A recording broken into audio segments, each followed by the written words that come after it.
네. 너무 반갑습니다. 힐링팀 첫 번째 모임이라고 하시는데 이렇게 초대해 주셔서 정말 영광이고요. 저도 교회에서 강연하는 거는 이번이 제두 번째예요. 제가 이렇게 오프라인 강연을 많이 다니지는 못했어요. 제가 책을 내고 강연을 많이 해 가지고, 그러니까 책을 내면서 인제 개원을 한 거예요. 그래서 '아 어떻게 하면은 이렇게 좀 빨리 이 병원이 자리 잡을 수 있을까?' 해 가지고 책을 냈는데, 내자마자 바로 코로나가 터져서 이렇게 오프라인 강의를 다닐 수 있는 기회가 다 막혀 버리고, 그래서 그 크리스찬 기업인으로 이렇게 활동하시는 분의 회사 가서 한번 강연하고, 또 교회에서 한번 하고, 여기가 인제 저희 세 번째 강연이러 이어 가지고. 네. 왜 넘어갔지? 쪼끔 긴장이 되네요. 근데 와서 앉아서 이렇게 함께 찬양하고 하는데 너무 막 눈물이 나 가지고, 이 자리에 성령님께서 우리 함께 하시고, 제가 떨리는 마음이지만 오늘 강연도 하나님께서 인도해 주실 것을 믿습니다. 네. 저는 가정의학과 전문이고요. 아까 소개받았듯이 히포크라타 의원을 운영하고 있어요. 그리고 교회에서의 직분은 아니지만 아무튼 사모로 불리고 있는, 네, 정가영이라고 합니다. 오늘은 면역에 대해서 말씀을 드릴 거예요. 그래서 이런 뉴스 보셨죠? 신종 코로나 면역 체계 덕분에 완치됐다. 근데 이런 뉴스에 나올 만한 얘기는 사실 아니거든요. 이런 뉴스 보고 어떤 생각이 드세요? 진짜 코로나가 면역 체계로 완치가 될 수 있나? 이렇게 좀 신기하게 느껴지시나요? 그래요. 네. 저는 이걸 보면서 '아니 그냥 당연한 얘기인데 왜 저런 걸 뉴스에 내지?' 이렇게 생각이 들었어요. 열흘 만에 코로나인데 털고 일어났다. 막 그 당시에 이게 코로나 처음에 터질 때의 뉴스인데요. 그때는 코로나에 대해서 굉장히 공포심이고 어마무시했잖아요. 하지만 "그걸 이겨낸 게 면역력이다." 이렇게 얘기를 하는데, 사실 코로나에 걸리셨던 분 여기 되게 많으시죠? 그거 다 팍스로비드 그 약 먹고 이겨내셨나요? 그냥 다 저절로 나셨잖아요. 그 낫게 해 주는 게 바로 면역력이에요. 그건 너무 당연한 얘기인데, 그 면역력을 우리가 평소에 얼마나 잘 관리하느냐에 따라서 우리 건강을 유지하실 수 있는 겁니다. 그래서 제가 생각하기에 제 개인적인 면역력에 대한 정의를 내리자면, 하나님의 지성으로 설계하셔서 우리 몸에 넣어 주신 건강 유지 장치예요. 음 우리 몸이 하나님의 성전이라고 하셨잖아요. 근데 그 성전을 그냥 "너 하나님 믿으니까 성전이야." 이렇게 말씀으로만 하신 게 아니라, 그 몸에, 이 몸 자체를, 그 성전을 건강하게 유지할 수 있도록, 정말 인간의 지성으로는 다 이해할 수도 없는 너무너무 신기한 면역 시스템이라는 장치를 우리 몸에 다 심어 주셨어요. 물론 어떤 사람은 조금 더 강하게 태어난 사람도 있고 좀 더 연약하게 태어난 사람도 있겠지만, 우리는 모두 그것을 가지고 있어요. 만약에 면역 시스템이라는 게 우리 몸에 없다면, 여러분들이 이 자리에 이렇게 멀쩡한 모습으로 앉아 계실 수도 없고, 태어나자마자 바로 사망을 하게 돼요. 실제로 그런 아이들이 있어요. 그런 면역 결핍증이라고 해서 굉장히 희귀하지만, 그런 유전적으로 면역 체계가 제대로 갖춰져 있지 않은 아기들은 태어나자마자 며칠 만에 사망하기도 해요. 실제로 그런 일들이 병원에서 일어나고 있고. 근데 다들 잘 모르시잖아요. 그래서 지금 우리 몸은 내가 모르는 사이에, 내가 잠을 자고 있건 내가 지금 딴 생각을 하건, 내 몸을 건강하게 지키기 위해서 계속해서 면역 세포들은 뛰어다니면서 걸어다니면서 일을 하고 있어요.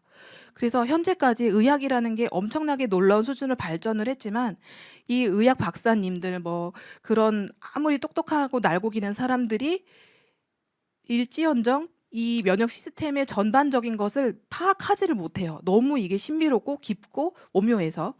그것이 다 하나님께서 설계하신 거예요. 자, 면역이라고 네이버에만 쳐봤어요. 그러니까 면역력 높이는 음식이 제일 먼저 나오더라고요. 그래서 면역력 높이는 이라고 쳐봤더니, 진짜 다들 관심 있는 게, 면역을 높이려면 뭔가를 내가 먹어야 된다고 생각을 많이 하시는 거예요, 일반인들이. 그러니까 이렇게 검색을 많이 하시는 거죠. 근데 면역에 대해서 제가 뭔지 설명을 좀 드릴게요. 면역에 대해서 가장 잘 이해할 수 있는 어떤 비유라고 하면 바로 군대예요. 좀 더 정확히 말하면, 한 인간의 몸에 있는 면역 시스템은 국방부라고 보시면 돼요. 우리나라에도 이제 여러 군대들이 각 지방에 다 있고 그것을 다 통솔하는 이제 기관이 국방부라고 하잖아요. 근데 그게 바로 전체 면역 시스템이고 실제로 면역 활동을 하는 군인이 있잖아요. 그래서 군인 한 명 한 명이 바로 면역 세포인 거예요. 근데 이 군인들도 처음부터 잘 싸우지 않아요. 처음에 태어나는 곳이 이제 골수에서 이런 새로운 면역 세포들이 만들어지고 그런 면역 세포를 훈련하는 기관이 우리 몸에 있어요. 흉선이라고 혹시 들어보셨나요? 흉선은 말 그대로 가슴에 있어요. 가슴에 이렇게 있는데 왜 어린 아기들 이제 엑스레이 찍어 보신 분들 혹시 계신가요? 어린이 엑스레이 사진 보면 흉선이 엄청 커요. 이렇게 보여요. 가슴 여기 안에. 근데 어른이 되면 이게 거의 필요가 없어서 퇴화가 되거든요. 그러니까 어린 아이들은 아직 면역 세포들도 어리니까 그 면역 세포들을 잘 훈련해서 이제 키워야 되니까 그 훈련소, 신병 훈련소인 흉선이 되게 커요. 근데 어른들은 이게 많이 퇴화가 되어 있죠. 그리고 그 군인들을 이미 군인으로 완성돼서 막 활동하고 있는 그 군인들을 또 계속해서 훈련시키는 조교들이 있는데 되게 신비롭지 않으세요? 이런 시스템을 하나님이 만들어 놓으셨다는 게. 그 조교들이 바로 장내 미생물이에요. 예, 그래서 우리가 유산균이 막 좋다고 막 광고하고 그러잖아요. 근데 장내 미생물이 하는 여러 가지 역할 중에 이런 조교 역할을 해요. 그리고 면역 세포들 군인들이 싸울 때 같이 싸워주기도 하고 그래요. 그리고 이제 장 얘기를 할 건데 장이라고 하면 우리가 소장, 대장 그 정도 생각하시죠? 근데 그게 아니라 제가 말하는 장이라고 하는 건 입부터 항문까지 전체를 말하는 거예요. 그래서 왜 이게 중요하냐면 우리나라 군대가 다 거의 이제 어디에 있냐 보면은 거의 강원도에 되게 많죠. 그리고 북한이랑 이렇게 경계가 있는 그쪽에 아니면 해안선, 그러니까 적군이 많이 들어올 수 있는 그런 위험성이 있는 곳에 군대들이 이제 군인들이 배치가 되는 것처럼 우리 몸에도 가장 많은 군인들이 배치되어 있는 곳이 바로 장이에요. 입부터 항문까지. 왜냐면 여러분 생각해 보세요. 지금 여러분 앞에 지금 커피랑 샌드위치 이런 게 놓여 있잖아요. 이게 지금은 내 몸 밖에 있지만 정말 한 거의 뭐 5초 만에 이것이 내 몸에 들어올 수 있어요. 그죠? 먹는 행위를 통해서.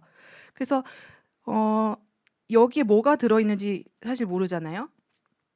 눈에 보이지 않는 갖가지 미생물, 곰팡이 뭐 일단 드실 거긴 하지만 이게 완전 멸균 처리되지 않은 식품은 다 있어요. 다 곰팡이 뭐 바이러스, 박테리아 다 들어 있어요. 하지만 우리 면역 시스템이 얘네들을 걸러내기 때문에 우리가 건강한 거거든요. 그러니까 아무튼 그런 것들이 끊임없이 외부가 내부로 들어오는, 외부에 있는 것들이 내 몸속에 들어오는 곳이 바로 입부터 항문까지예요. 그래서 그렇기 때문에 이게 뭔지 이제 파악이 안 되는 어떤 외부에 있는 것들이 들어오니까 그것으로부터 우리 몸을 지켜야 되는 거예요. 이 군인들은. 그래서 군인들의 70에서 80% 면역세포의 70에서 80%가 다 장에 있다라고 하는 거고, 그렇기 때문에 면역기관은 어디 있나요? 라고 물어보면은 바로 제1번 가장 큰 본사, 면역 시스템의 가장 큰 본사가, 가장 큰 군대가 있는 곳이 바로 장인 거예요. 예. 그리고 뭐 작은 경계 근무 초소라고 하는 것들은 이제 군인들이 뭐 2명, 3명 아니면 뭐 4명, 5명 이렇게 모여서 이렇게 배치가 좀 되어 있잖아요. 사실 우리 동네에도 파출소가 이렇게 조금씩 있는 것처럼 그런 것들이 바로 림프 조직이에요. 그래서 우리가 감기 걸리면 처음에 목부터 붓고 여기 편도선이 커지고 이런 게 거기가 바로 이제 군인들이 모여 있는 곳이기 때문에 얘네들이 이제 뭔가 세균이 들어왔어. 그럼 알람이 울리면서 거기에 커지고 활동을 하려고 그쪽으로 이제 혈액 순환이 많아지면서 그런 임파선이 커지고 이런 거거든요. 그래서 우리가 결핵에 걸리면 뭐 이런 림파선 커지고 뭐 그러잖아요. 그런 것들이 바로 그런 적군과 싸우고 있는 소규모의 전쟁이 거기 곳곳에서 일어나고 있는 증거예요. 그래서 면역이 뭔지에 대한 실체를 지금 좀 설명을 드렸고요. 그런데 면역력을 구성하는 3대 요소를 설명을 드릴게요. 아까 방금 간략하게 말씀드렸는데 첫 번째가 장내 미생물. 아까 말씀드렸던 뭐 조교라고 했죠. 근데 그게 이제 여기서는 일종의 뭐 축구팀의 비유를 하자면 면역 세포가 메인 플레이어예요. 이고요. 얘네들이 직접 뭐 바이러스나 이런 것들을 잡아먹는 그런 싸우는 군인이고, 장내 미생물은 그것을 코치하고 제대로 일할 수 있도록 도와준 역할을 하고, 장을 구성하는 그 장내 상피 세포들도 역할을 같이 해요. 우리 몸을 지키는 역할을 같이 한단 말이죠. 그래서 그 하나하나를 좀 살펴볼 건데요. 왜 꺼졌지? 면역 세포부터 말씀을 드릴게요. 우리의 그 면역 세포들이 이제 면역 시스템을 구성하고 있는데, 이 면역 세포가 하는 일은 아군과 적군을 구별하는 역할을 해요. 그게 사실 제일 중요한 역할이기도 해요. 그래서 만약에 적이 들어왔다라고 감지가 되면은 얘네들은 혼자서 그냥 막 무대포로 나가서 싸우는 게 아니라 서로 통신을 해요. 그러니까 이 면역 세포들이 세포 안에 우리 같은 두뇌가 들어있는 게 아니거든요. 근데 머리도 없으면서 어떻게 자기네들끼리 그렇게 소통을 하고 정보를 교환하면서 지금 들어온 적군의 규모가 이 정도 되니까 우리가 거기에 맞춰서 요 정도의 군인들을 파견해서 싸우자, 이런 계획도 세우고 얘네들이 그렇게 싸워요. 그러니까 정말 신기한 거죠. 그래서 이번에는 어떤 무기를 사용해야겠다라든가 어느 정도의 싸움을 벌일지를 결정을 해요. 그 다음에 같이 몰려가서 이제 전투를 치르죠. 그리고 그 전투가 끝나면 이 면역세포들은 어쨌든 싸웠으니까 뭔가 적군의 잔해가 남을 수도 있고, 면역세포들도 이제 좀 손상이 되고 서로 막 그런 일들이 일어나는데, 그런 그 자리를 또 보수하는 작업도 해요. 좀 놀랍지 않으세요? 저는 되게 신기한데, 이런 거 보면. 그래서 그리고 또 중요한 거는 한 번 만났던 적군에 대한 정보를 얘네들이 기억을 해요. 그 메모리 T 세포라고 해서, 메모리가 이렇게 저장하는 거잖아요. 기억하는 거. 그래서 똑같은 적군이 한 번 더 들어오면은 얘네들이 더 빠르게 대처를 해가지고 우리 몸이 알아채지도 못하게 하는 거예요. 그래서 우리가 면역이 생겼어라고 표현을 하시는 거는 그거에 대해서 이미 대처를 잘 하기 때문에 괜찮다라고 이제 생각을 하시죠. 그래서 우리가 면역력을 획득하기 위해서 뭐 백신도 맞고 막 그러시잖아요. 뭐 대상포진 백신을 맞으면은 뭐 다시 안 걸린다 뭐 이런 얘기들, 그런 것들을 얘네들이 해요. 근데 얼마나 똑똑한지 아까 말씀드렸듯이 인간이 얘네들이 하는 일들을 다 파악하지 못할 정도로 굉장히 조직화되어 있고 정교한 일들을 합니다. 그리고 각자 역할도 다 달라요. 면역세포가 한 가지가 아니라 우리가 혈액 검사하면 백혈구라고 있어요. 백혈구가 몇 %인지 그 중에 그 분유를 보면은 뭐 림프구도 있고 호중구도 있고 호산구, 뭐 호염기구, 여러 가지 종류의 균들이 있어요. 근데 의사들이 이런 거 하나하나를 다 이제 배워요. 얘네들이 무슨 역할을 하는지. 그래서 여기서 지금 약간 빨대 같은 거 물고 있는 이런 애들은 이제 이 빨대 같은 게 항체예요. 항체를 만든다고 해서 이렇게 표현이 된 거고요. 예, 뭐 T 레그셀은 이제 돌아다니면서 너무 과하게 전투하지 말라고 좀 말리는 애예요, 얘는. 그리고 이거는 마크로파지 대식 세포라고 해서 그냥 들어오면 바로 잡아먹어 버리는 이런 역할을 하는 애도 있고, NK 세포가 이제 암 환자분들이 많이 검사하시는, 얘가 이제 암 세포에 감염된 세포를 보면은 바로 그 자리에서 암 세포를 확 녹여 버려요. 예, 그런 역할을 하는 세포들도 있고.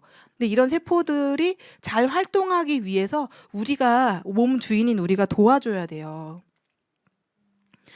자, 요거는 상식 중에 하나로 이제 알려드리는 건데요. 열이 난다면, 우리가 왜 열나면 아이들 열나고 그러면 엄마들이 막, 초보 엄마들은 엄청 막 깜짝 놀래잖아요. 얘 어떻게 되는 거 아니야? 막 그러면서 막 얘가 39도 40도예요 그러면서 애를 들쳐매고 응급실을 막 뛰어가시잖아요. 근데 저는 애기 데리고 애들 열난다고 한 번도 응급실에 가본 적이 없어요. 아니, 소아과도 거의 안 가요. 그래도 다 잘 나아요. 왜냐면 열이 나야 이 감기가 빨리 끝나거든요. 그러니까 열이 나는 이유가 뭐냐면, 이 우리 몸의 아군 면역 세포들이 적군을 죽이는데 유리하게 지금 돌아가고 있다는 거예요. 다들 아시는 얘기일 수도 있는데, 해열제를 먹고 열을 떨어뜨리면 아군의 힘을 빼는 거예요. 그러니까 우리 몸의 체온이 1도가 올라가면 뭐 면역력이 몇십 % 상승한다, 제가 숫자는 기억을 못 하는데 뭐 2배, 3배 이상 면역력이 증강이 된대요. 그러니까 아군이 이 적군과 싸워서 이기려고 막 열을 내는 거예요, 우리 몸에서. 필요하니까. 그러니까 열도 하나님이 세팅한 그 세팅 값이에요. 근데 그거를 억지로 계속 해열제를 먹이면 오히려 그 싸움이 지지부진해지고 오래가요. 그리고 진짜 면역력이 너무 저하되어 있으신 분들, 항암 치료하시면서 그 ANC 그 수치 떨어지고 백혈구 수치 떨어지시는 분들 많거든요. 그런 분들은 열이 나야 될 때 안 나서 더 문제인 거예요. 열을 내는 것도 면역력이 어느 정도 있으니까 열이 나는 거거든요. 열이 안 나는 게 훨씬 위험합니다. 그럴 때는. 그래서 해열제는 그러면 왜 먹냐? 일단은 힘드니까. 애가 보채고 힘들고 막 처지고 그러잖아요. 열 나면. 그 두 번째 제일 중요한 게 탈수 때문에 해열제를 먹여요. 그래서 저도 해열제를 먹이긴 먹이는데 봐가면서 먹여요. 애가 물을 잘 먹고 탈수에 염려가 없다 그러면은 조금 열이 나게 놔두고요. 열이 나더라도 아이가 그냥 잘 놀고 물도 잘 마시고 그러면 아 그래 이렇게 이겨내겠지라고 하고 보고, 만약에 열이 나는데 너무 처지고 물을 못 마신다. 그리고 탈수되는 게 이제 보인다. 피부 같은 걸 이렇게 집어봤을 때 탄력이 너무 떨어지고 탈수가 되면 그때는 링거를 맞춰서라도 이제 탈수를 교정을 해야 되는 거예요. 왜냐면은 탈수가 되면은 이제 생명이 위험해지니까요. 그래서 노인분들은 이제 갈증을 잘 못 느끼실 수도 있어요. 환자분들이 이 신경 세포들도 이렇게 약해지신 분들은 목이 마른데 목이 마른지를 몰라요. 탈수가 되는데도. 근데 그런 경우에는 열이 나면 탈수가 너무 빠르게 피부를 통해서 열이 이제 계속 빠져나가니까 그럴 때 위험하기 때문에 해열제를 쓰는 거지, 해열제를 써서 열을 떨어뜨리는 게 이 열병을 고치는 게 아니에요. 병이 나아서 이제 열이 날 필요가 없어서 열이 저절로 안 날 때까지 기다리는 게 그게 치유 과정인 거거든요. 예, 그래서 체온이 상승하는 것이 면역세포 활동이 증가하는 거다라는 것을 알려드리고 싶었고요. 그리고 요거는 아까 또 잠깐 말씀드렸던 건데, 이 면역세포들이 최소한으로 전쟁하는 거지 최선의 전쟁이에요. 이해가 되시나요? 이 침입한 적군들을 물리치기 위해서 최소한의 병력, 최소한의 무기를 사용해야지 되죠. 왜냐면은 예를 들어서 북한에서 간첩이 한 2명 정도가 내려왔어요. 근데 막 탱크를 끌고 나갈 필요는 없잖아요. 그 사람들을 진입할 수 있는 그 군인들만 딱 가서 이렇게 하는 게 가장 잘한 거죠. 그런데 그래서 아까 전에 그런 이제 그만해도 돼라고 워워 시키고 이게 이제 조절해주는 그런 면역 세포도 있어요, 우리 몸에는. 그런데 전쟁터가 마치 자신의 전투력을 뽐내기 위한 것인 양 착각하고 가서 적군들은 별로 몇 명 안 들어왔는데 가서 막 심하게 오버해서 전쟁을 하고 그런 것이 우리 몸에서 가끔 일어나요. 아니면 이게 적군이 아닌데 적군으로 오인해서 막 전쟁이 일어나고, 그런 것들이 바로 우리 몸에 잘못된 염증 반응이에요. 자가 면역 질환이라고 들어보셨나요? 예, 아토피, 알레르기성 비염, 건선, 백반증, 천식, 예, 류마티스 관절염 대표적인 것, 그리고 쇼그렌 증후군, 염증성 장질환, 크론시병. 제가 의대 다닐 때는 이런 병들이 별로 없었어요. 생각보다 좀 되게 희귀한 병들이었는데 요즘에 점점 많아지고 굉장히 늘어나고 있는 게, 이 면역 시스템, 사람들의 그 면역 시스템이 똑똑하지 못하고, 이렇게 똑똑해야 되는데 전쟁할 때만 하고 안 할 때는 안 해야 되는 게 진짜 중요한 건데, 할 때 안 할 때 구분 못하고 막 전쟁을 일으키는 이런 면역 질환, 염증성 질환들이 굉장히 많아졌어요. 그 이유가 다 환경 그리고 현대인들의 그런 잘못된 생활 습관 때문이라고 저는 봅니다. 우리는 우리 면역 시스템에 직접 명령을 내릴 수 없어요. 근데 그게 정말 다행이에요. 왜냐하면 면역세포가 하는 일을 100% 이해할 수 있는 사람은 지구상에 현재까지도 아무도 없거든요. 다만 의학의 발달로 그 아주 지극히 일부가 밝혀져서 의사들이 좀 잘난 척하고 있는 것 뿐이에요. 예. 이 면역 시스템은 정말 우리 하나님의 창조물이시고 지금 우리가 다 이해할 수 없는 그런 것들이죠. 그래서 내 몸은 내가 잘한다고 막 말씀하시는 환자분들이 계세요. 의사가 이렇게 해야 됩니다라고 얘기하면 내 몸은 내가 잘 알아. 나는 술 마셔도 괜찮아. 난 이러고도 100살까지 살 수 있어. 뭐 막 이렇게 자신하는 분들이 있어요. 근데 절대로 내 몸이 내 거라고 내가 막 그렇게 자신하시면 절대 안 돼요. 근데 그런 분들이 꽤 많으시더라고요. 그래서 이제 면역세포가 얼마나 똑똑한 놈들인지를 좀 배웠고요. 우리가 이제 장에 대해서 배울 텐데 장이 중요하다 이런 얘기 특히 한의원에서 되게 많이 하시잖아요. 예. 그리고 뭐 건강기능식품 판매하시는 분들도 되게 많이 하시는데 그 말은 맞아요. 그래서 장이라는 거는 수많은 외부의 물질, 세균, 바이러스들이 그냥 프리패스로 확 통과하는 곳이 우리 몸의 장이에요. 이런 피부라든가 이런 거를 이렇게 뚫고 얘네들이 들어올 수는 없거든요.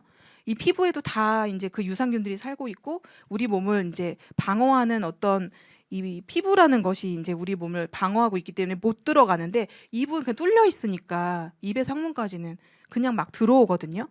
그래서 내 몸 속이면서 동시에 밖이에요.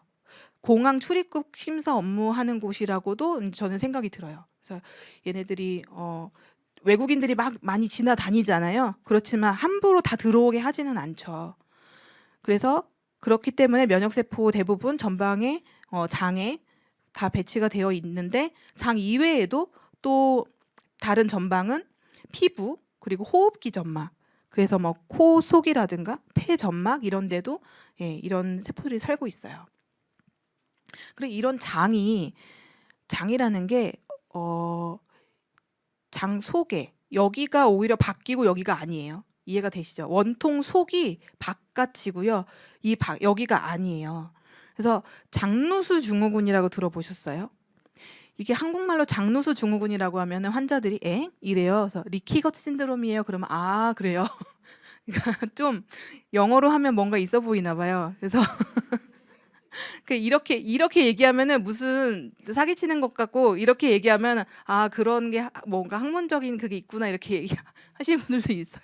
그래서 보시면은 건강한 장인 경우에는 이렇게 장 세포들이 서로 어깨를 맞대고 따닥따닥 붙어서 여기 통과하고 있는 여러 가지 박테리아, 바이러스, 뭐 음식물들이 여기 지나가겠죠. 이런 것들이 일로 못 들어오게 막고 있어요. 예. 못 들어와야지 가장 건강한 장이에요. 그리고 그 밑에는 아까 말씀드린 그 면역 세포들이 이렇게 주둔하고 있어요.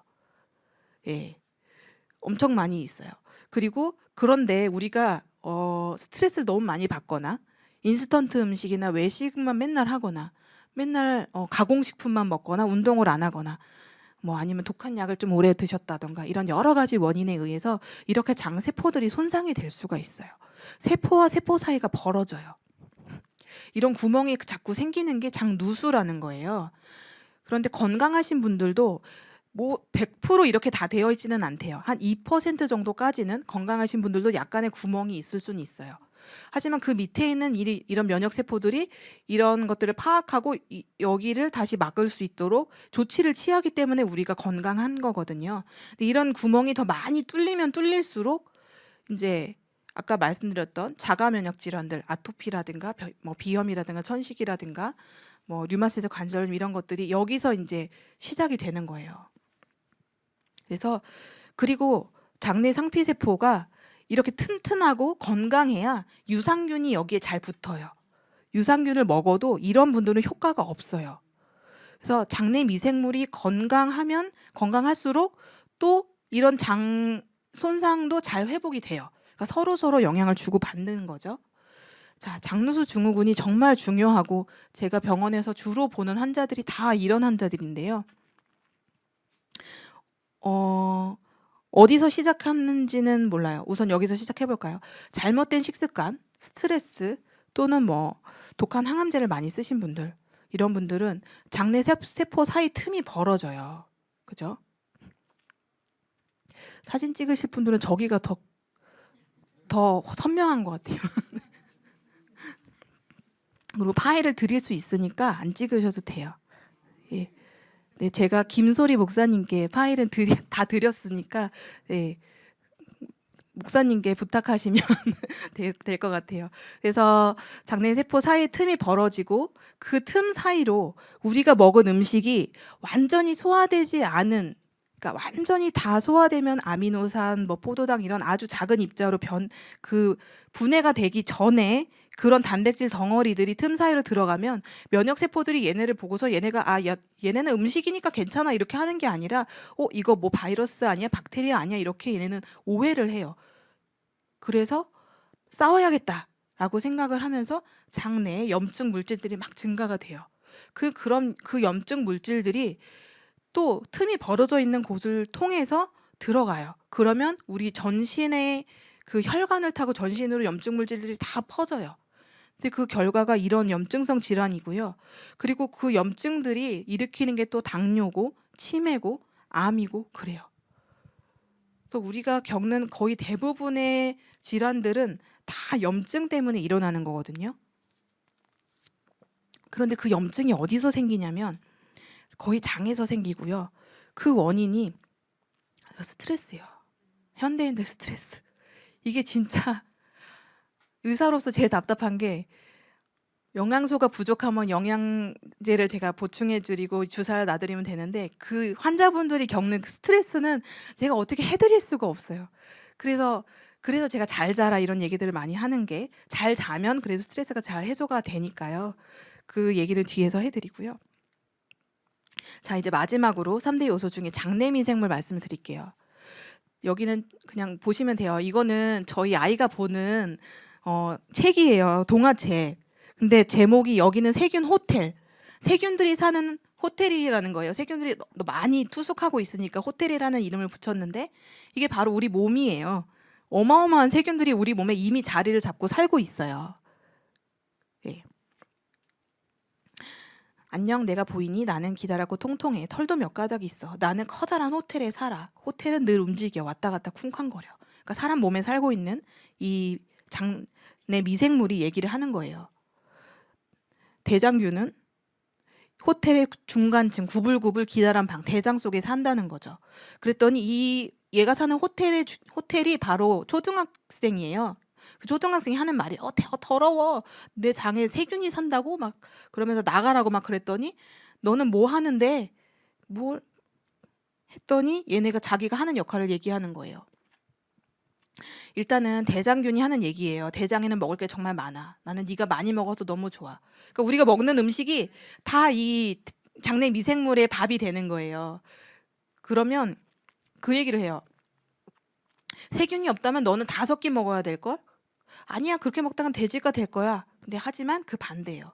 아무리 먹어도 우리 몸에 세균이 없다면 그냥 똥으로 다 나가버리기 때문에 세균이 이 음식물을 잘 분해해서 영양분으로 바꿔주기 때문에 우리가 살이 찌는 거거든요.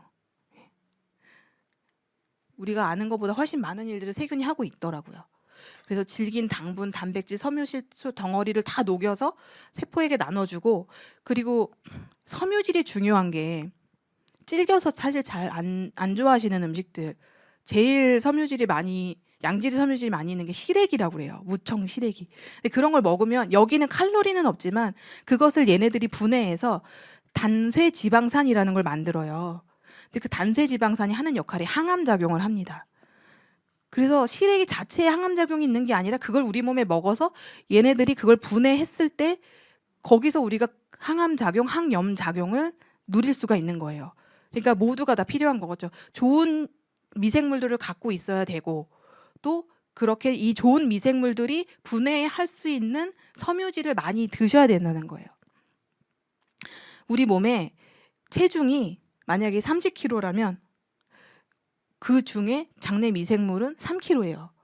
그러니까 만약에 여러분 체중이 50kg다. 그러면 내 몸에 미생물로만 이루어져 있는 무게가 5kg인 거예요. 어마어마하죠. 네. 그리고 얘네들이 하는 역할이 병균, 해로운 유해균, 그리고 곰팡이균이 비집고 들어오지 못하게 이 장내 미생물들이 촘촘하게 우리의 장을 지키고 있는 거죠. 우리의 장에 외부 물질들이 지나가는 그 경계 전방을 지키고 있는 거예요.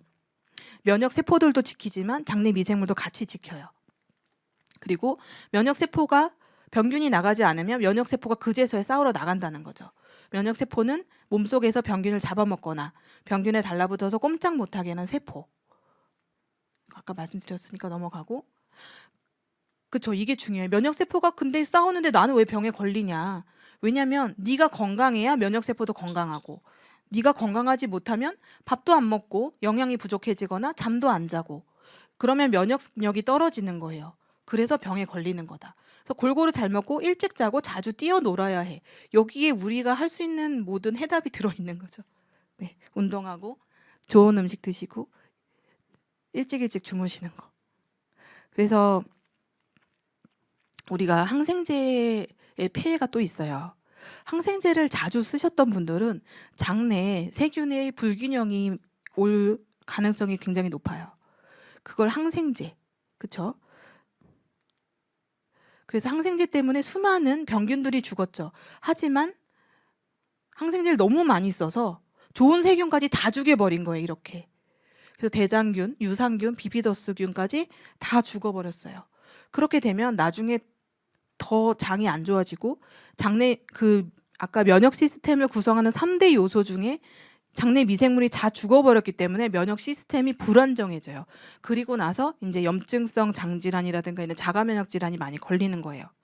그래서 세균은 너 없이 살 수 있지만, 그렇죠? 세균은 뭐 사람 없으면 동물 몸에 들어가서 살겠죠.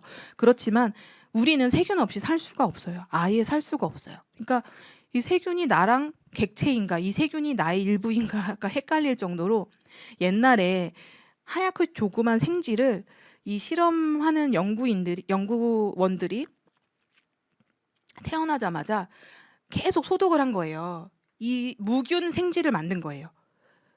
우리들은 태어나는 순간 엄마의 산도에서 그 모든 유산균과 세균을 다 받으면서 태어나는 순간부터 세균과 함께 우리의 인생을 시작하는데, 이 생쥐는 태어나자마자부터 계속 소독을 하고 먹이도 다 멸균 처리해서 주고 그렇게 키워봤대요. 그래서 완전 무균 상태, 이 생쥐 몸에는 세균이 아예 없도록 만들었어요. 이 무균 상태의 생쥐를 꺼내서 한 달쯤 뒤에 보통 생쥐가 사는 곳으로 옮겼대요. 옮겼는데 금방 병에 걸렸고요. 보통 생쥐는 병균이 한 100만 마리쯤 있을 때 병에 걸리는데 이 무균 생쥐는 병균이 딱 10마리만 있어도 바로 병에 걸리는 거예요. 왜냐면 이런 세균들이 뭐 유해균이든 뭐 병균이든 뭐든 세균을 만나봤어야 되는데 이 생쥐의 몸에 있는 면역 시스템이 세균이라는 거를 보지를 못한 거예요. 그러니까 너무 약하게 몸이 이렇게 돼버린 거죠. 그래서 우리도 세균이 우리 몸에 어느 정도 있어야 면역 시스템이 계속해서 아주 똑똑한 상태를 유지를 할 수 있는 거예요. 네, 그래서 이렇게 우리는 의사들은 계속해서 항생제를 쓰고 뭐 항생제 내성이 생기면 내성 항생제 또 듣는 또 항생제를 또 만들고 그러면은 또 거기에 내성이 있는 또 병균이 또 생기고 서로 계속 싸우고 있다는 얘기인데, 그쵸? 그렇게 해봤자 사실 사람이 지죠. 네, 여기까지. 그래서 정리를 해보면 이 장내미생물이 하는 역할은 영양분의 소화 흡수를 첫 번째로 도와요. 이 생각은 잘 안 해보셨을 거예요. 장내미생물이 아무도 없다면 우리는 정말 빼짝 말라깽이가 될 수도 있어요. 그리고 비타민도 만들어내요. 비타민 B 그리고 비타민 K 이런 것들을 장내미생물이 만들어냅니다. B12, B5 이런 것들. 그리고 외부 침입자 병원균을 막아주고 면역 세포들을 훈련시키는 조교의 역할도 하고요. 그리고 암을 예방하는 단쇄 지방산이라는 것을 만들어내요. 예, 이거를 많이 만들어내는 그런 장내 미생물을 키우려면 우리가 섬유질을 많이 먹어줘야 돼요. 그래서 심지어는 대변 이식술이라는 것도 요즘에 의사들이 막 연구하고 있어요. 맨날 설사만 줄줄줄줄 하던 장이 안 좋고 이런 염증성 장질환 굉장히 심한 환자한테 누가 뭐 대변 아주 건강한 자기 약혼자인가 누구의 대변을 이식을 했더니 완치가 됐다. 이런 사례들이 발표가 됐죠. 근데 이제 어떤 케이스 발표가 됐지 이게 보편적으로 지금 막 이렇게 되고 있지는 않은데 너무 심한 대장 환자들은 되게 고생을 많이 하시거든요. 그런 분들은 방법이 없으니까. 그런 방법도 있다는 거죠. 자, 면역력이 약해진 우리가 어떻게 될까요? 크게 두 가지를 생각해 볼 수 있어요. 그래서 암이 안 걸리게 해주는 것도 우리 몸의 면역력이 하고 있는 거죠. 그리고 바이러스성 질환이나 세균성 질환, 그러니까 외부에 있는 어떤 병원체로부터 걸리는 거, 뭐 대상포진, 코로나, 뭐 신종플루, 요즘에 유행한다고 하는데 아직 유행 안 한 독감 뭐 이런 것들이 면역력이 약해지면 이런 것들을 만났을 때 이제 몸이 감염이 될 수가 있겠죠. 그래서 결론은 이 면역력을 높이고 싶다면 정작 필요한 것은 면역력을 높이는 뭐 홍삼 뭐 이런 거 먹는 게 아니라 생활 습관이에요. 생활 습관.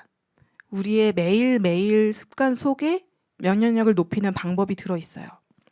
그래서 저는 그것을 제 책에서 이렇게 5가지 카테고리로 분류를 해봤고요. 첫 번째가 영양이에요. 다 중요한데 영양이라는 것은 우선은 아까도 말씀드렸지만 면역을 위한 음식은 저는 유산균, 우리 몸에 좋은 꼭 유산균뿐만 아니라 유익균이 좋아하는 음식을 먹으라는 거예요. 그래서 프로바이오틱스가 이제 유산균을 유익균을 영어로 프로바이오틱스라고 하죠. 그런데 이 프로바이오틱스를 많이들 사 먹으시잖아요. 근데 그걸 아무리 먹어봤자 프리바이오틱스가 없으면 얘네들도 유지가 안 돼요. 프리바이오틱스는 뭐냐면 유산균의 먹이예요. 우리가 애완견을 한 마리 입양을 할 때 딱 개만 사가지고 오나요? 개밥을 사잖아요, 그죠?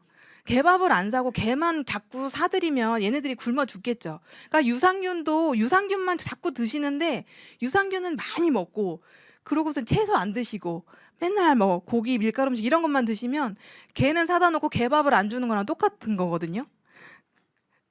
우리 몸에는 우리가 먹는 식품들 특히 뭐 치즈라든가 김치, 뭐 낫또 그런 거 청국장 이런 거 유산균이 다 들어 있어요. 우리가 먹는 음식에. 그래서 그 유산균에게 먹이를 많이 주면 얘네가 알아서 증식을 해서 늘어나요. 내가 비싼 유산균 안 사 먹어도. 그래서 더 중요한 게 프리바이오틱스예요. 프리바이오틱스 대표적인 게 마늘, 양파예요. 우리 진짜 많이 먹잖아요. 그죠? 이게 FOS라고 하는 프록토올리고당이 많이 들어있는 게 양파의 단맛. 마늘, 아스파라거스 이런 줄기채소. 뭔가 질겨서 내가 먹기 좀 귀찮은 것들이 제일 좋아요. 귀리라든가 시금치, 토마토, 바나나 이런 것들이 대표적인 유산균이 좋아하는 음식이에요. 그래서 뭐 저탄고지 엄청 유행했었잖아요. 지금도 하고 계신 분들 계시는데 탄수화물이 나쁜 게 아니에요. 탄수화물 중에서도 그 미생물이 잘 먹을 수 있는 미생물을 키울 수 있는 프리바이오틱스 역할을 하는 탄수화물들이 있어요. 그런 것들을 많이 먹으라는 거예요. 그런 것들이 이제 연근, 우엉 이런 거죠. 그래서 유산균을 드시기 전에 나의 식단부터 점검을 하시라는 말씀이고요. 이런 음식들을 먹었을 때 장내 미생물이 튼튼해지는 거예요. 자, 맥이라고 하는 거는 아까 말씀드렸듯이 마이크로바이오타, 어세서블 카보하이드레이트라고 해서 미생물이 좋아하는 그런 탄수화물. 사실 옛날 인스턴트 햄버거, 피자 먹는 그런 우리 환자들한테 이런 브로콜리, 아스파라거스 드세요. 그러면 콧방귀도 안 껴요. 내가 그걸 어떻게 먹냐 막.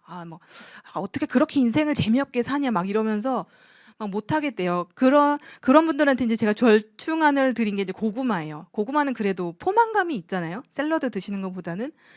근데 이런 고구마들은 호박고구마는 비피도박테리움이라고 하는 되게 유명한 유산균의 개체수를 증가시키고 아까 그 항암작용하는 단세 지방산도 증가시킨다 되어 있고 대장암을 예방하는 효과가 있어요. 자색 고구마도 이런 비피도박테리움, 락토바실러스 이런 것들을 성장을 촉진하고 병원균을 억제하고 뭐 안토시아닌도 풍부해서 강력한 항산화 작용을 하고 이런 얘기들이 국제학술지 네이처 제가 한 얘기가 아니라 네이처라고 제일 유명한 그 과학 잡지 아시죠? 거기에 실렸어요. 그리고 열로 익힌 고구마보다는 날고구마가 더 좋다라는 연구도 있었어요. 자, 그리고 이 음식이 여기 좋은 거 다 있네요. 아보카도도 있고 브로콜리 있고 가지 이런 걸 드시라는 거예요. 그러니까 이런 음식을 먹었을 때와 맨날 고기만 먹었을 때 우리의 DNA가 달라져요. 내가 먹은 음식이 내 DNA를 바꾼다고? 이 얘기는 처음 들어보셨을 건데 그것을 연구하는 학문이 바로 후성 유전학이에요. 유전은 부모에게서 받은 거잖아요. 그래서 이미 다 만들어져 있고 내가 이걸 바꿀 수는 없어라고 많은 분들이 믿고 계셨는데 알고 보니 나중에도 내 유전 물질이 바뀔 수 있다는 걸 사람들이 밝혀낸 거예요. 그래서 나중에라고 해서 후성, 나중에 생기는 유전학이라는 거죠. 나의 식습관에 따라서 유전자 발현이 달라진다는 거죠. 그래서 내가 지금 살아가는 방식이, 특히 그러니까 아이를 낳기 이전의 분들한테 조금 더 해당이 되겠죠. 내 유전자를 주기 전에 내 몸을 더 건강하게 유지하고, 내가 먹는 것뿐만 아니에요. 사실은 먹는 거, 운동하는 거, 잠자는 거, 뭐 담배 피우고 술 마시는 거, 이 모든 것들, 내가 스트레스 받는 방식, 스트레스에 대응하는 방식, 이 모든 나의 삶의 모든 족적들이 유전자에 기록이 돼서, 그것이 그 다음에 내가 아이를 낳으면 그 아이에게 그 유전자가 전달이 된다는 거예요. 너무 무섭지 않아요? 내가 지금 어떻게 사는지가 그것도 유전이 되는 거예요. 그냥 내가 엄마한테 받은 걸 내 자신에게 그냥 그대로 주는 게 아니라 내가 어떻게 살았느냐에 따라서 영향을 다 미칠 수 있다는 거죠. 그래서 자, 뭘 먹을까요? 이런 것들이 이제 관심이 많으실 것 같은데요. 우선은 좋은 기름을 많이 좀 챙겨 드셨으면 좋겠어요. 그래서 오메가3 되게 많이들 사 드시잖아요.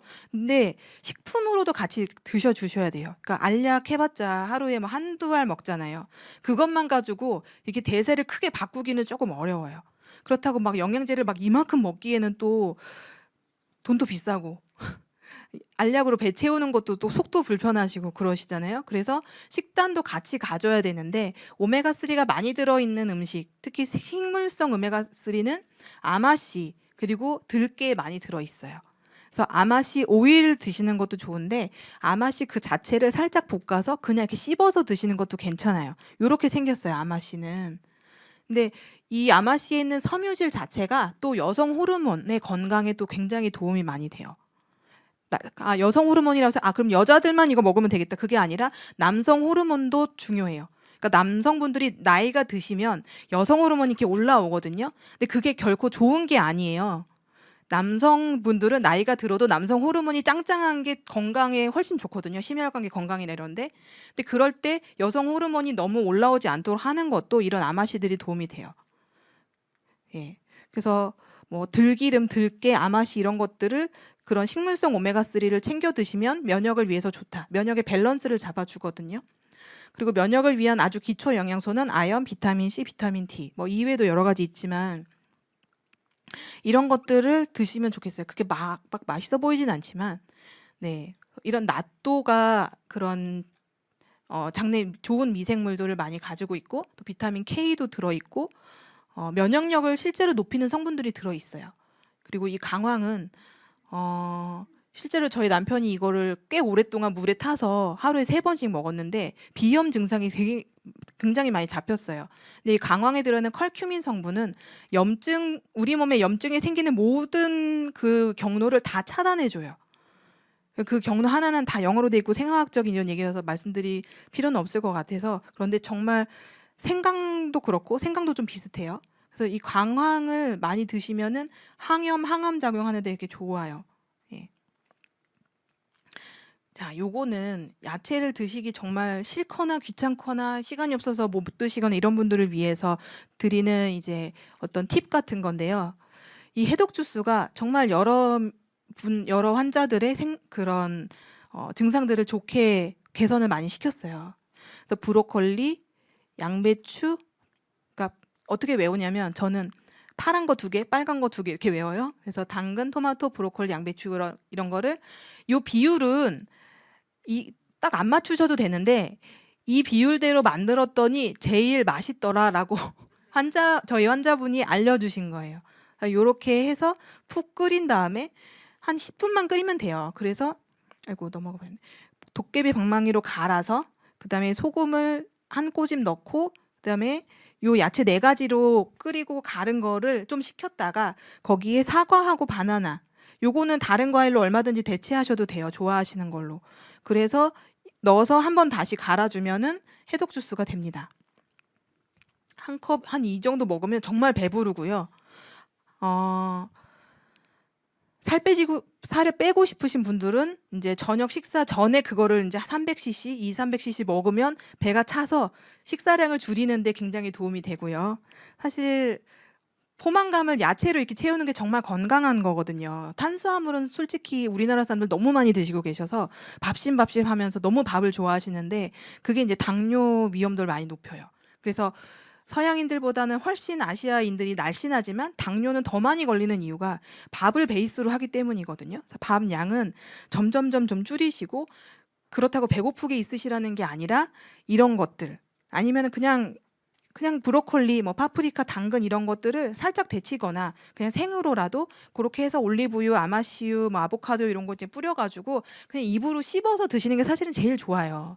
근데 이제 꾸준히 매일 드시기가 좀 불편하시거나 소화 능력이 좀 떨어지시는 어르신들이나 아니면은 너무 바빠서 한 잔 쭉 들이키고 나가야 되는 젊은 사람들은 요게 좋아요. 이게 다 장내 미생물의 프리바이오틱스 먹이가 됩니다. 이런 걸 좀 드시지 말았으면 좋겠어요. 최근에 우리 병원에 오신 분 중에 하루에 믹스커피 10잔 드시는 분이 계셨어요. 그러니까 지금 그분한테 믹스커피를 지금 하루에 한 6잔 드신대요. 그래서 너무 많다고 했더니 그것도 10잔 넘게 먹었는데 하도 와이프가 뭐라고 해가지고 줄인 거래요. 그래서 제가 절대 안 된다 해가지고 딱 끊으셨거든요.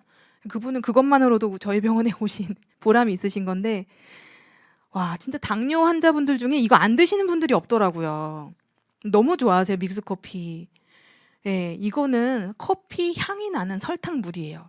이 믹스커피를 이렇게 잘라서 한번 이렇게 털어놔 보세요. 한번 접시에 펼쳐 보세요. 그러면 설탕이 훨씬 많이 들어있어요. 정말 압도적으로 많이 들어있거든요. 예, 이거는 정말 아니에요. 계속 드시면은 우리 몸에 염증 수치가 올라가고 심혈관계 질환, 치매, 뇌졸중, 암의 위험도를 높이는, 나는 병에 걸리고 싶어 이렇게 주문해 오시는 거랑 똑같다고 보시면 돼요. 그리고 이거 여기는 그래도 조금 이렇게 야채가 예쁘게 있긴 한데 그래도 너무 밀가루 음식 많이 드시면 안 되고, 네, 탄산음료 정말 고칼로리 영양실조라는 말이 있어요. 칼로리는 높은데 영양분이 없는 거예요. 비타민, 미네랄 이런 것들이 없다는 거죠. 이런 음식을 먹으면 혈당이 확 뛰어요. 확 뛰는데 그 인슐린의 자극을 받으면 그것이 바로 염증을 유발해요. 그리고 그것이 그냥 뭐 심혈관계 질환 이런 것뿐만 아니라 남성 호르몬과 여성 호르몬에도 안 좋은 영향을 미쳐요. 그게 바로 자궁 근종, 뭐 자궁암, 그리고 다낭성 난소증후군 요새 되게 많이 늘어났거든요. 젊은 여성들 사이에서. 그리고 당연히 거기서 불임까지 이어지고, 남성분들도 남성 호르몬을 낮추고 더 빨리 호르몬의 그 노화가 일어나게 하는 것이 바로 인슐린 자극이에요. 절대로 인슐린을 너무 자극하시면 안 돼요. 이게 전신의 그런 염증을 일으키는 거거든요. 호르몬 불균형을 일으키고 결국 당뇨, 치매, 암으로 가는 거예요. 근데 너무 요즘에 이런 분들이 많아졌는데 우리나라가 잘 살게 되면서, 뭐 잘 산지 너무 오래되긴 했지만 이런 외식 문화가 너무 발달을 했고, 솔직히 미국, 캐나다 이런 데서는 외식이 너무 비싸가지고 사람들이 거의 집에서 밥을 많이 해먹는다고 하는데 우리나라는 아직도 외식을 할 만하신 것 같아요. 너무 외식을 많이 드시고 그 배달의 민족인지 뭔지 배달 맨날 시켜 드시고, 그런 분들이 장내 미생물 검사를 해보면요, 유해균이 2% 정도 나와 있어야 정상인데 70% 가까이 되신 분 봤어요. 이따가 그분 케이스 알려드릴 건데요. 정말 어마무시합니다. 그런 식습관이 우리 몸에 주는 영향이. 아연이 가장 많이 들어있는 거는 이 굴이에요. 예, 근데 굴도 뭐 한 가지 음식만 계속 드시는 건 제가 권하진 않고 가끔씩 드시면 좋아요. 아연이 하는 역할은 면역력을 높여요. 그 면역 세포들이 아연이 있어야 제대로 활동을 잘 한대요. 그리고 아연이 하는 역할은 또 여러 가지 호르몬에 작용을 해서 특히 그 정자수를 높이고 정자 활동성을 좋게 하는 게 또 아연이에요. 남성 호르몬을 건강하게 해주는 것도 그렇고. 그래서 남성분들한테 더 추천하는 미네랄이고 어린이들 성장하는 데도 굉장히 중요하죠. 그 비타민 D를 꼭 신경을 쓰셔야 되는데, 면역력의 기초 체력이고 면역 활동이 필수. 항암 비타민이라는 별명도 있고 면역 비타민이라고도 하고, 비타민 D 검사를 해보면 특별히 이거를 영양소를 챙겨 드시거나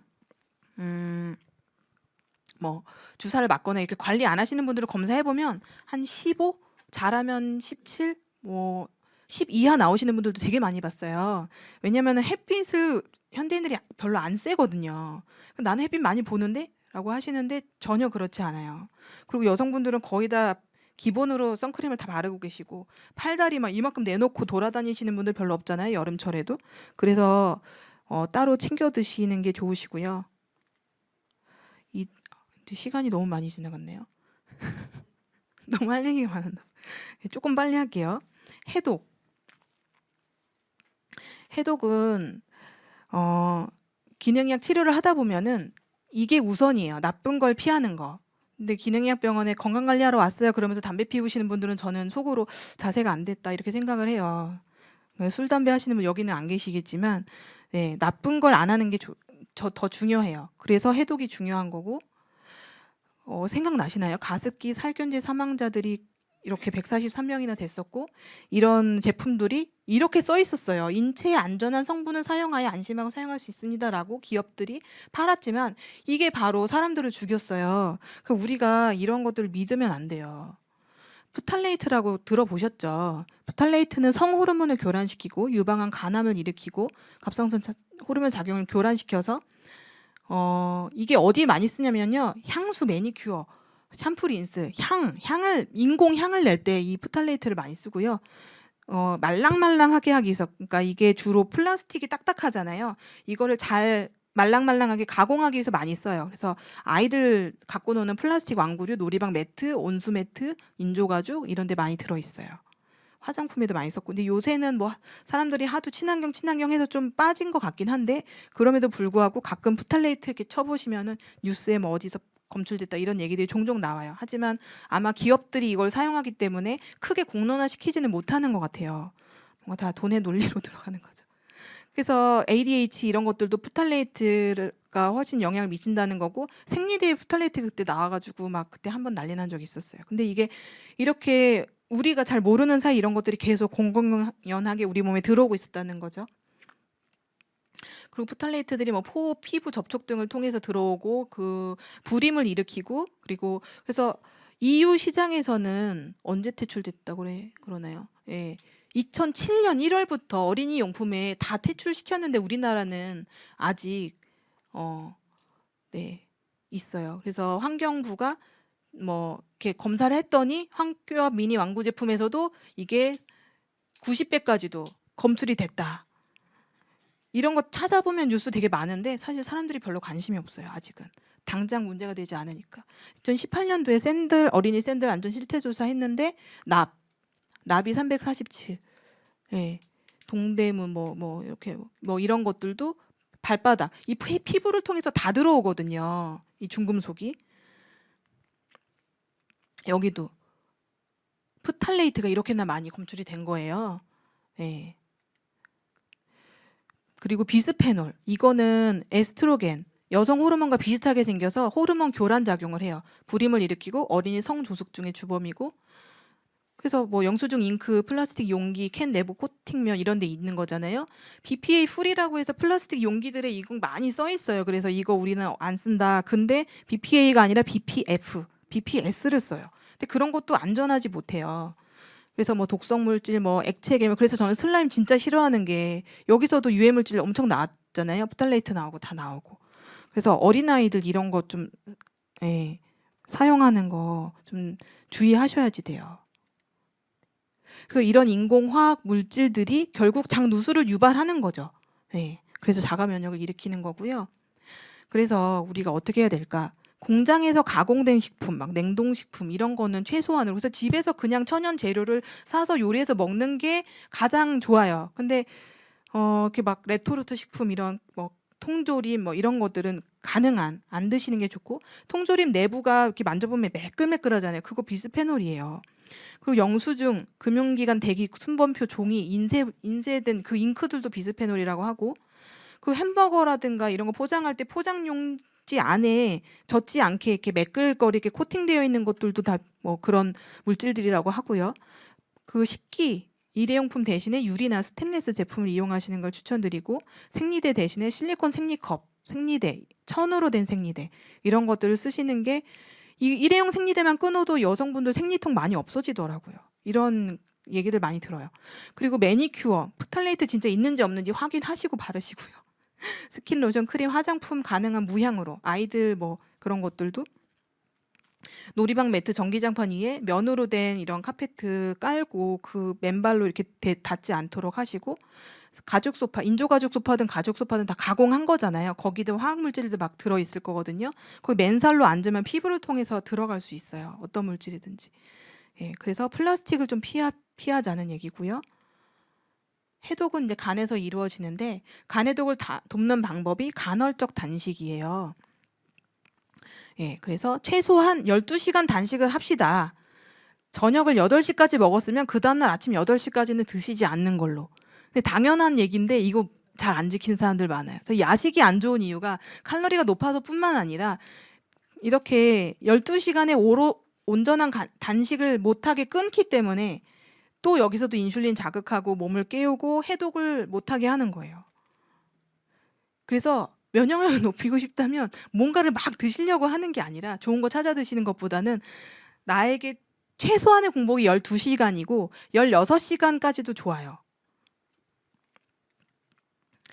네, 그래서 배고픈 시간에 혈당이 내려가고 인슐린이 없는 그 시간에 성장 호르몬이 나타나서 우리의 세포들을 재생을 시킵니다.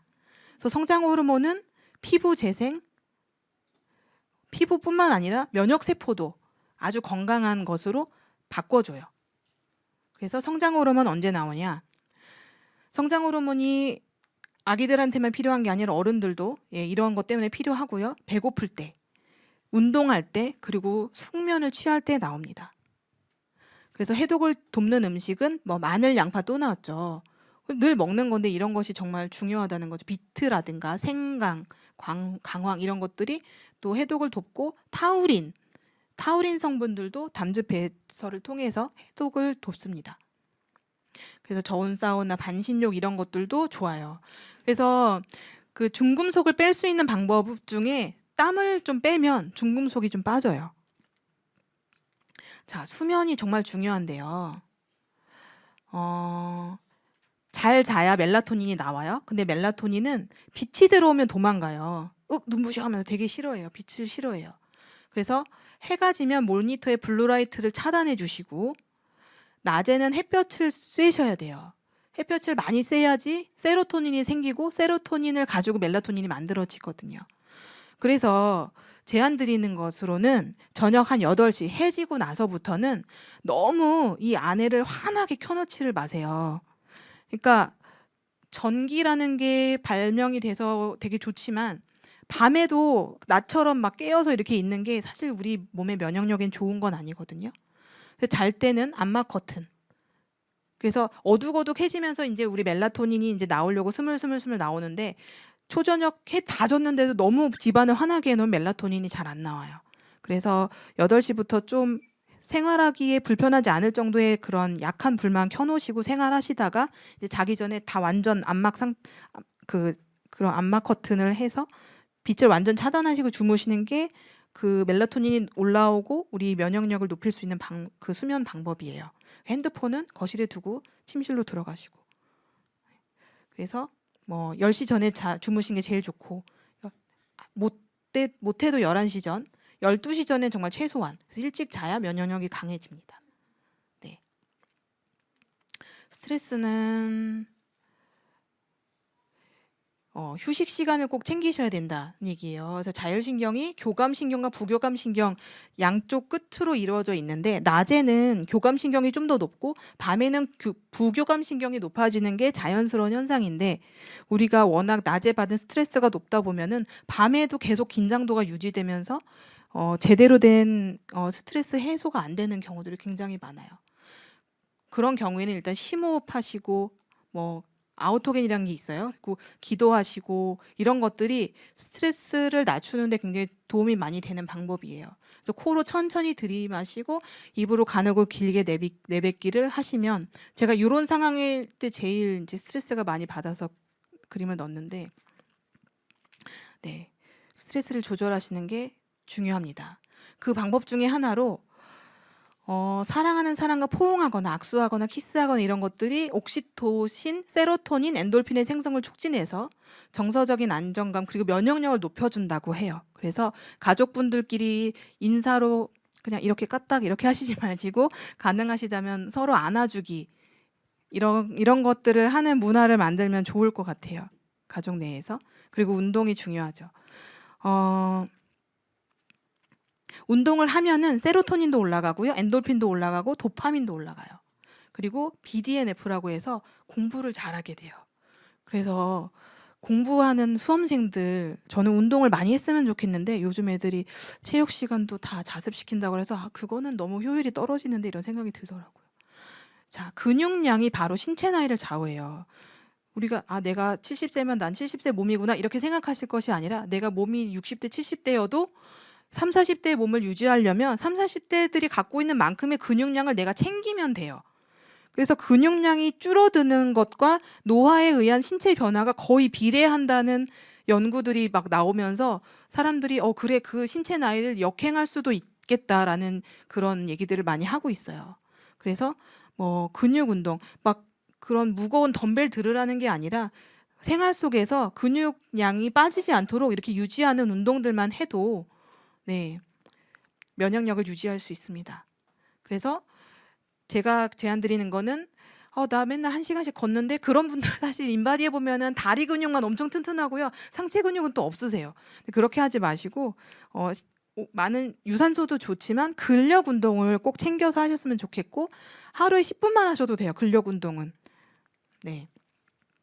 그래서 유튜브 찾아보시면 뭐 여러 가지 운동들 나오잖아요. 나한테 맞는, 나한테 내가 하기에 좀 좋고 그런 것들을 좀 찾아서 하루에 10분만이라도 근육 운동을 한번 해보셨으면 좋겠고요.